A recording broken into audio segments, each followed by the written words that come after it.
आदाब, news beats में आपका इस्तकबाल है और मैं हूं आपके साथ मोनिस अनवर।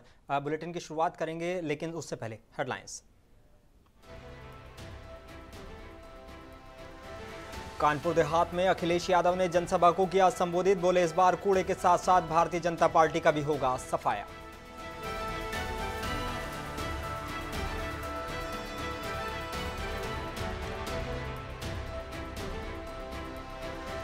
उत्तर प्रदेश में निकाय चुनाव को लेकर मुख्यमंत्री योगी आदित्यनाथ ने कानपुर में की जनसभा। बोले, कानपुर फिर से बना रहा है अपनी पहचान। कांग्रेस सपा बसपा ने मिटा दी थी इसकी पहचान।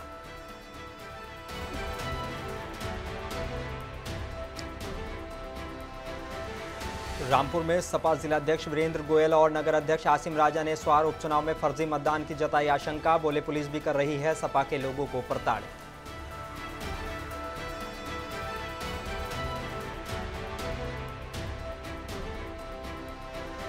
और आगरा जिले में रहने वाला एक पूरा परिवार 24 अप्रैल से लापता। जयपुर के लिए निकले थे, लेकिन 15 दिन से नहीं चल रहा कुछ पता।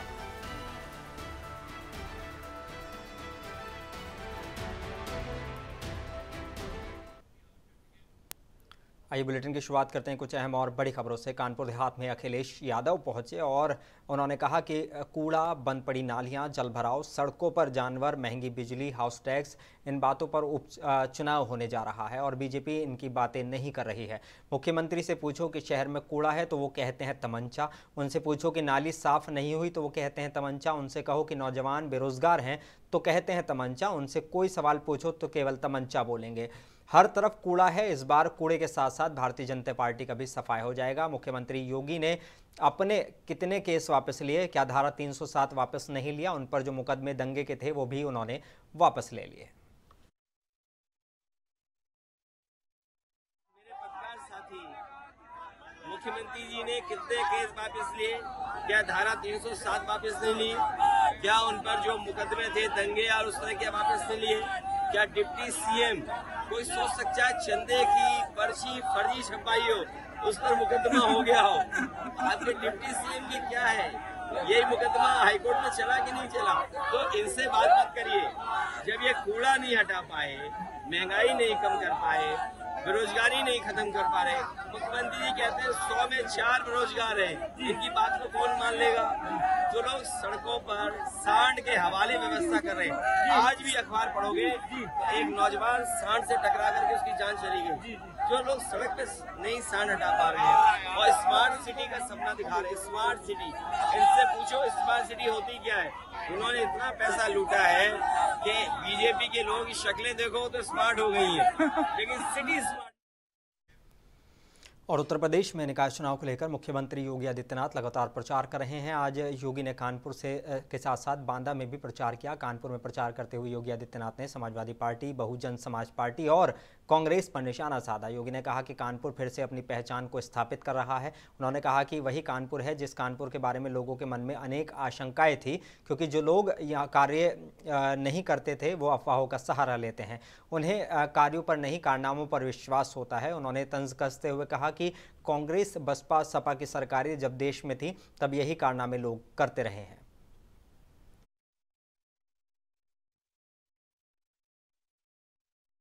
कल्याणकारी योजनाओं में डकैती डालने का काम किया था।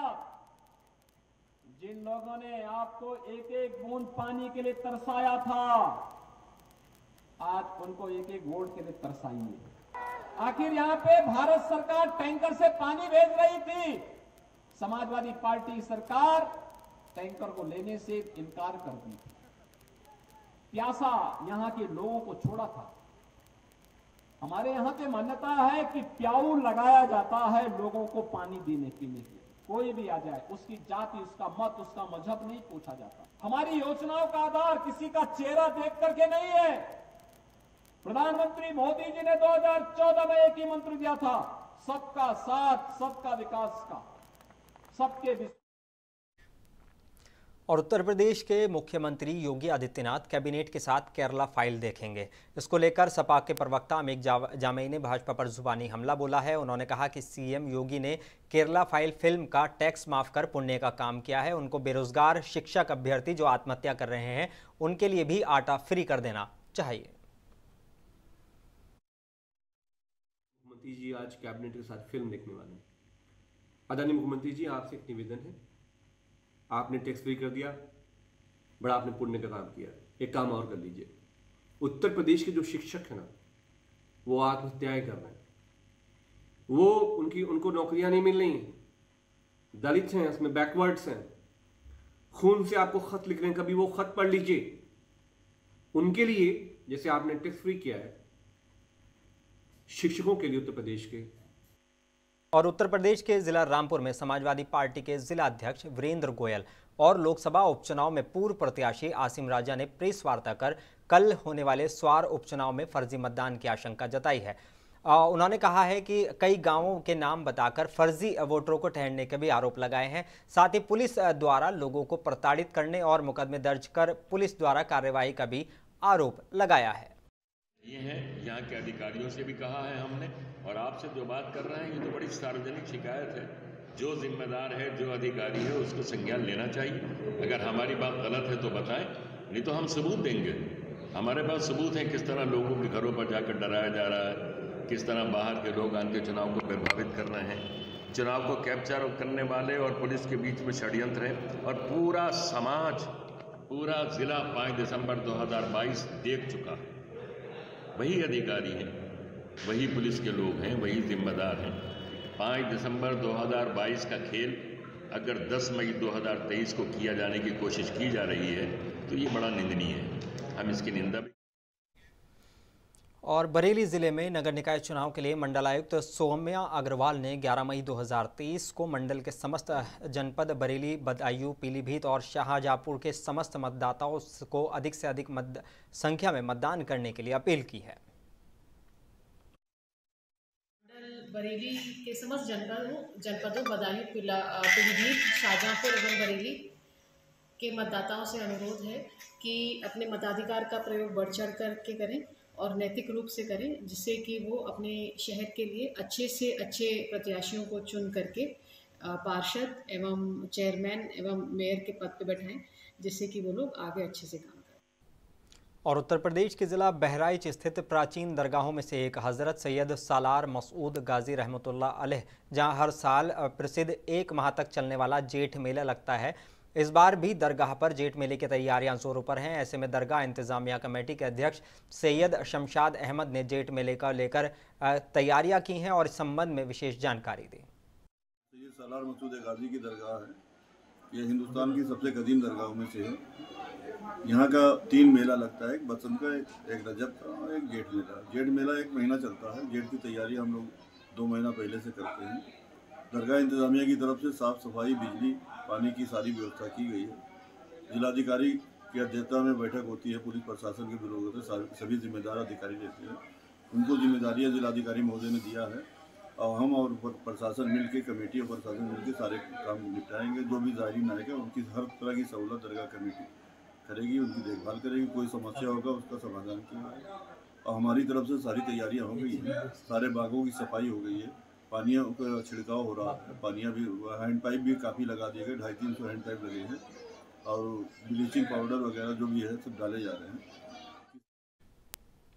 और लखीमपुर खीरी जिले में एक चलते ट्रक में आग लगने से अफरा तफरी मच गई। दरअसल मामला लखीमपुर खीरी जिले के खीरी कस्बे के इलाहाबाद बैंक के पास का बताया जा रहा है, जहां ट्रक चालक संतोष यादव बच्चों के खिलौने से भरे एक ट्रक को गाजियाबाद से बंगाल लेकर ट्रक से जा रहा था। इस बीच अज्ञात कारणों के चलते बीच सड़क पर ही ट्रक में आग लग गई। उधर आग लगने की सूचना राहगीरों के द्वारा ट्रक चालक संतोष यादव को दी गई। आग लगने की सूचना के बाद मौके पर पहुंची पुलिस ने लोगों के साथ आग बुझाने की कोशिश की। काफ़ी मशक्कत के बाद आग पर काबू पाया जा सका। तब तक आग की वजह से काफ़ी सामान जलकर राख हो चुका था। ये गाजियाबाद से लोडिंग था, बंगाल जा रहे थे आसनसोल। कैसे आग कैसे लगी? अपने आप आग लगी। किसी ने बताया आपको कैसे? हाँ, पीछे से बताया, धुआं जब उठने लगा तब वो आग लगी है गाड़ी में। तो फिर कैसे आप पर काबू कैसे पाया गया? कुछ ग्रामीण के सहयोगी से, सब अपना वही सब सहयोगी किया है, टुल्लू पंप मार के।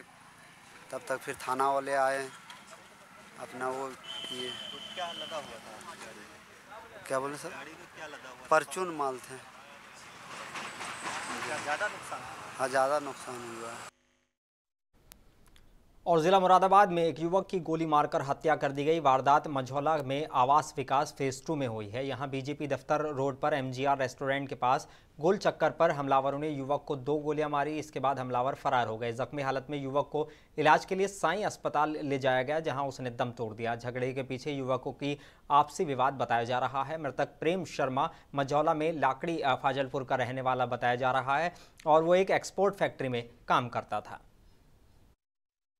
एक 20-22 साल की उम्र का एक लड़का है, उनको गोली लगी है और उनको साईं हॉस्पिटल में अभी एडमिट कराया गया है। यहाँ पे थाना मझौला की जो हमारी टीम है, SP सिटी साहब और CO साहब, सब लोगों ने मौके पर मुआयना किया। वहाँ पे उनको इलाज के दौरान उनकी मृत्यु हो गई। और ये जो घटना है ये बुद्धि विहार कॉलोनी में एक MGR के नाम से रेस्टोरेंट है, उसके आसपास में हुई है। और ये जानकारी मिली है कि वहाँ कुछ लड़के आपस में किसी बात में वाद विवाद हो गया था और उसी दौरान ये जो लड़का है वहाँ से गुजर रहा था और इसको गोली लगी है और उसी वजह से इनकी मृत्यु हुई है। अभी इसमें मुकदमा पंजीकृत किया जा रहा है। ये सूचना मिली थी कि एक और मुरादाबाद के सिविल लाइन थाना क्षेत्र में एक सिरफिरे युवक ने अपनी दूसरी बीवी का गला काटकर गटर में फेंक दिया। सनसनीखेज हत्याकांड की भनक लगते ही पुलिस हत्यारोपी पति की तलाश में जुट गई। वारदात की वजह गृह कलेश बताया जा रहा है। सिविल लाइन थाना क्षेत्र में DIG आवास के समीप मुकर्रफपुर में बाग में रहने वाला नन्हे पैसे से ऑटो रिक्शा चालक है और करीब 1 साल पहले नन्हे ने अपनी पहली बीवी को तलाक दे दिया था। कुछ महीने के बाद मेनाठेर की रहने वाली रेशमा से उसने दूसरी शादी की थी। दूसरी बीवी से भी नन्हे का रिश्ता ठीक नहीं चल रहा था। दोनों के बीच बीते कई दिनों से लगातार विवाद चल रहा था। गृह कलह के चलते सिरफिरे नन्हे ने अपने धारदार हथियार से अपनी दूसरी बीवी का गला काटकर गटर में फेंक दिया। रात में करीब 12 से 1 के बीच में थाना सिविल लाइन क्षेत्र में चक्कर की मेला के एरिया में सूचना मिली थी कि एक महिला को उसके पति के द्वारा गला रेत की हत्या कर दी है। इसमें मुकदमा पंजीकृत किया गया है और इसमें जो अभियुक्त है उसकी गिरफ्तारी का प्रयास किया जा रहा है। शीघ्र ही उनको गिरफ्तार करके और उसमें जेल भेजा जाएगा। अभी तक की जो जानकारी मिली है उसमें ये पता चला है कि जो मृतका हैं वो भी उनकी भी दूसरी शादी थी और जो अभियुक्त हैं उनके द्वारा भी ये दूसरी शादी की गई थी। तो आपस में किसी बात को लेकर उनमें लड़ाई झगड़ा होता रहता था और यही। और बदायूं के आलापुर थाना इलाके के मियाओं स्थित माधव मैरिज लॉन में बैंड बाजों की धुन के बीच कातिल अपना काम कर गया। मैरिज हॉल की 3री मंजिल पर खाना बनाने वाले कारीगर की सिर कुचलकर बेरहमी के साथ हत्या कर दी गई। लाश देखे जाने के बाद हड़कंप मच गया और पुलिस मौके पर पहुंच गई। खाना बनाने वाला कारीगर आशीष खेड़ा जलालपुर का रहने वाला था, जो कि खाना बनाने आया था। सूचना मिलने पर SSP OP सिंह ने घटनास्थल का मुआयना किया। कारीगर के शव को पोस्टमार्टम के लिए भिजवाया गया है। आरबी के माध्यम से ऐसी सूचना प्राप्त हुई कि कस्बा म्याऊ के अंतर्गत माधव मैरिज लॉन की छत पे एक व्यक्ति की मृत अवस्था में डेड बॉडी मिली है। थाने की पुलिस तत्काल मौके पहुंच गई। वरिष्ठ अधिकारियों द्वारा भी घटनास्थल का निरीक्षण किया गया।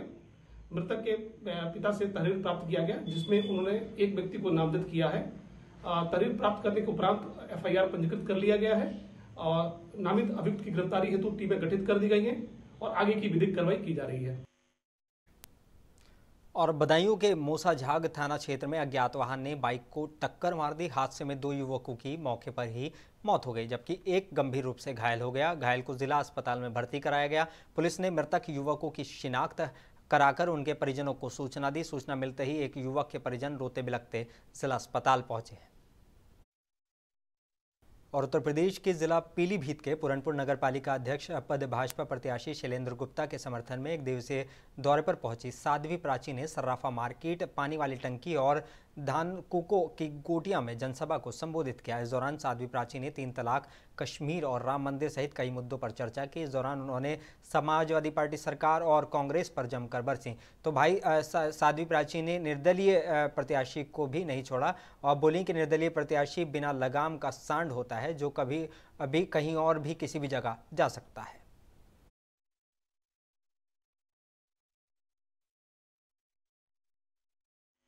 और ये समय है संगठित होने का। अगर हम संगठित नहीं हो तो हमें जीवन भर पछतावा है।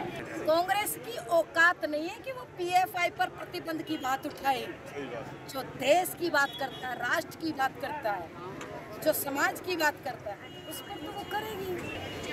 जो लोग केरला के अंदर बजरंग दल पर प्रतिबंध लगा रहे हैं, उनको मैं नसीहत देना चाहूँगी कि जब पाटला कांड हुआ था, वही सोनिया गांधी ने,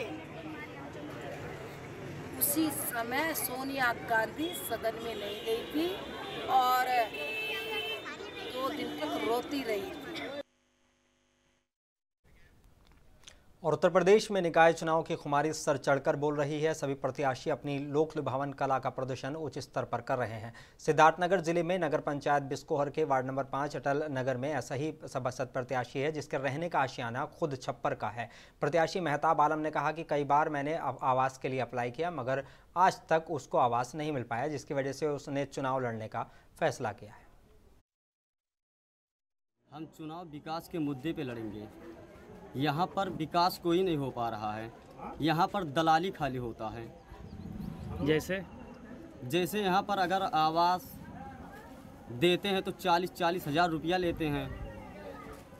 आवास बहुत से आदमी को मिला भी नहीं है अभी। ऐसी दलाली बहुत होती है। आपको कैसे पता चला कि यहाँ पे 40,000 रुपये की मांग है? यहाँ पर पोल होती है कि हम 40,000 दिए हैं। हाँ, हमारा खुद का पतरे का घर है, आवास अभी तक नहीं मिला है। तो आपने कोशिश की? कोशिश बहुत की है, 25 से 30 मरतबा फार्म भरे, वो आवास अभी तक आया नहीं। अगर आप और आजमगढ़ जिले के मुबारकपुर में एक जनसभा को संबोधित करते हुए डॉक्टर सबा शमीम ने पूर्व चेयरमैन डॉक्टर शमीम अहमद को सबसे बेहतरीन चेयरमैन बताया। उन्होंने कहा कि पिछले 15 साल तक वो चेयरमैन के रूप में जो भी उन्होंने काम किए हैं, मुबारकपुर नगर वासियों के लिए ऐसा काम अब तक किसी ने नहीं किया। अब देखना यह है कि आने वाली 11 तारीख को जनता किसको अपना चेयरमैन के रूप में चुनती है। साथ ही तमाम सहयोगी इस दौरान उपस्थित रहे।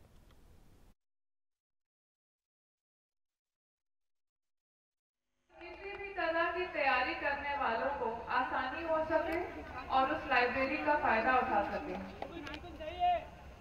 ऐसी कोचिंग चलाने की कोशिश की जाएगी जिससे किसी भी यूनिवर्सिटी में एडमिशन लेना हो या दूसरे इंटरेस्ट की तैयारी करनी हो, ऐसी सिर्फ कोशिश नहीं की जाएगी बल्कि इस पर सबसे पहले काम किया जाएगा।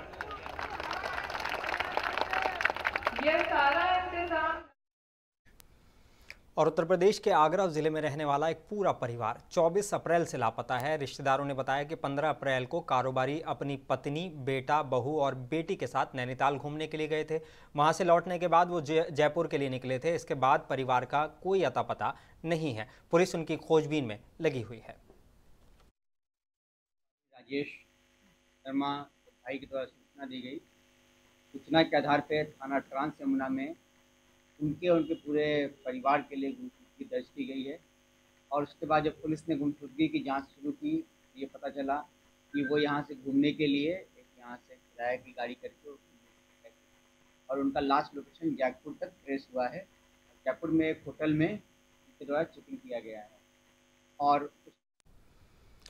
और आगरा में कुछ लोगों ने एक कुत्ते की जान सिर्फ इसलिए ले ली क्योंकि वो कुत्ता उन पर भौंका था। कुत्ते को इतनी बेरहमी से मारा कि उसके शरीर की एक एक हड्डी तोड़ दी गई। शुरुआत में पुलिस ने इस मामले को ढीले में लिया, लेकिन जब कुत्ते की पोस्टमार्टम रिपोर्ट कराई गई तो मालूम पड़ा कि कुत्ते की हत्या की गई है। पुलिस ने सीसीटीवी के आधार पर अभियुक्त पर मुकदमा दर्ज किया है।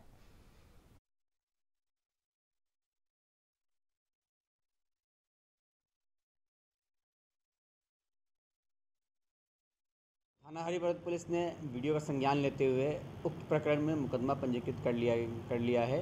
इसमें 5 लोग नामजद हैं। प्रस्तुत क्रूरता अधिनियम और भारतीय इंडियन पेनल कोड के अंतर्गत मुकदमा पंजीकृत कर लिया है सर, जब पूछताछ में पता चला किस वजह से मारा कुत्ते? अभी और उत्तर प्रदेश के जिला उन्नाव में सदर कोतवाली क्षेत्र के इब्राहिम बाग में रहने वाले एक पति ने जादू टोना करने के शक में आज सुबह घर के बाहर सो रही अपनी ही पत्नी के सर पर हथौड़े से कई वार कर उसकी बेरहमी से हत्या कर दी। आरोपी पति ने हत्या में प्रयोग हथौड़ा घर के सामने तालाब में फेंक दिया। वहीं जब उसके बेटे सोकर उठे तो उन्हें घटना की जानकारी हुई, जिसके बाद सूचना पुलिस को दी गई। वहीं सूचना मिलने पर तत्काल उन्नाव एसपी फॉरेंसिक टीम कोतवाली पर भारी पुलिस बल के साथ मौके पर पहुंचे। आज सुबह एक व्यक्ति मुन्नू ने पुलिस को फ़ोन करके बताया कि उसकी मां की हत्या उसके पिताजी ने कर दी है। सूचना पाके तत्काल मौके पे थाना प्रभारी कोतवाली, मैं स्वयं अपर पुलिस अधीक्षक को नाम में पहुँचे, वहाँ पे देखिए तो उसकी माँ किशन दुलारी वहाँ मरी पड़ी थी।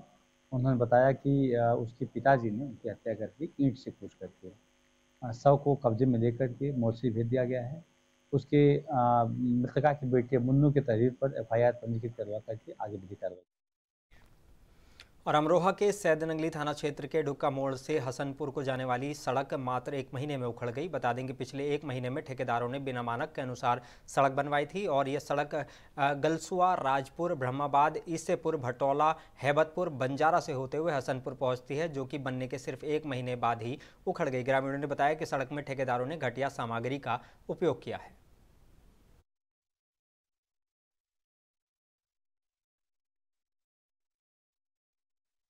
मानक के अनुसार एक भी ईंट नहीं लगा रहे। अभी एक हल्की सी सवारी गुजरी है, ईंटों का हाल देख लीजिए, ये देखो इस तरह की है। और अभी रोड को बने हुए कुछ ही टाइम हुआ है, रोड में गड्ढे, 1 महीना भी रोड बने हुए को नहीं हुआ, उसमें इतने गड्ढे हैं बहुत ज़्यादा। इसकी शिकायत की आपने कहीं? मैंने 2 बार शिकायत भी की पर कोई सुनवाई करने के लिए तैयार नहीं। 4 से भी कई बार कह चुके हैं। और गोरखपुर में रहमानी कौमी एकता संघ के राष्ट्रीय कोषाध्यक्ष हाफिज नूर मोहम्मद के गोरखपुर आगमन पर जोरदार स्वागत किया गया। इस दौरान समाज के लोगों से बात करते हुए उन्होंने कहा कि रहमानी कौमी एकता संघ के बैनर तले एकजुटता की ताकत दिखाकर रहमानी समाज को एक प्लेटफॉर्म पर आने की आवश्यकता है। मुंबई से गोरखपुर आए हाफिज नूर मोहम्मद ने कहा कि गोरखपुर में रहमानी बिरादरी बड़े पैमाने पर निवास करती है, लेकिन बिखराव के कारण इस समाज की तरक्की नहीं हो पा रही है। जहाँ तक सम्मेलन की बात है, इसके पहले आजमगढ़ में हुआ है, हमारे महाराष्ट्र में बम्बई के अंदर हुआ है, और जो कौम बिखरी हुई है उसको इकट्ठा करने के लिए हम सब लोग मेहनत कर रहे हैं। और आगे जो है इससे बड़ा काम भी होगा, इससे बड़ा काम किया जाएगा, प्रदेश स्तर पर भी किया जाएगा, जिला स्तर पर भी किया जाएगा। अभी हमारी तैयारी चालू है। आने वाले वक्त में एक बेहतर जो है इस समाज के लिए, इस कौम के लिए। और उत्तर प्रदेश के जिला महोबा में मानवता के लिए जो दिल से आए वो कीजिए थीम पर विश्व रेड क्रॉस दिवस का आयोजन किया गया और ये अम्बे पैलेस के धर्मशाला में किया गया। कार्यक्रम में स्वास्थ्य विभाग की टीम, ब्लड बैंक की टीम समेत काफ़ी संख्या में अध्यापक, नवयुवक और समाजसेवी उपस्थित रहे। कार्यक्रम का सफल संचालक रेड क्रॉस प्रबंधक कार्यकारिणी के सदस्य अंचल सोनी द्वारा किया गया।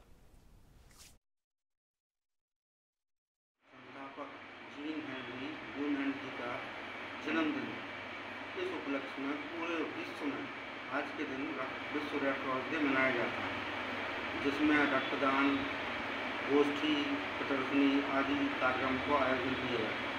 इसी उपलक्ष्य में आज अम्बे पैलेस में रक्तदान जागरूकता गोष्ठी, मानव सेवा, आपदी राहत आदि विषयों पर लोगों को जागरूक किया गया और उनकी जन्म जयंती को मनाया गया। और आखिर में नजर डालेंगे हेडलाइंस पर।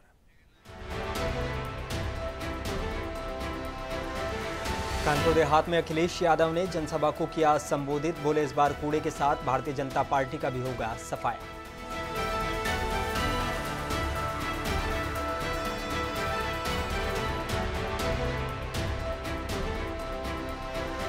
उत्तर प्रदेश में निकाय चुनाव को लेकर मुख्यमंत्री योगी आदित्यनाथ ने कानपुर में की जनसभा, बोले कानपुर फिर से बना रहा है अपनी पहचान, कांग्रेस बसपा सपा ने मिटा दी थी इसकी पहचान।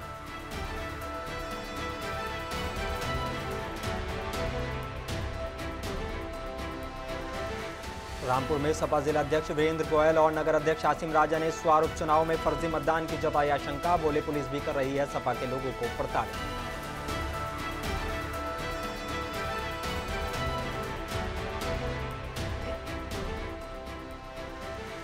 और आगरा जिले में रहने वाला एक पूरा परिवार 24 अप्रैल से लापता, जयपुर के लिए निकले थे, 15 दिन से नहीं चल रहा कुछ सुराग।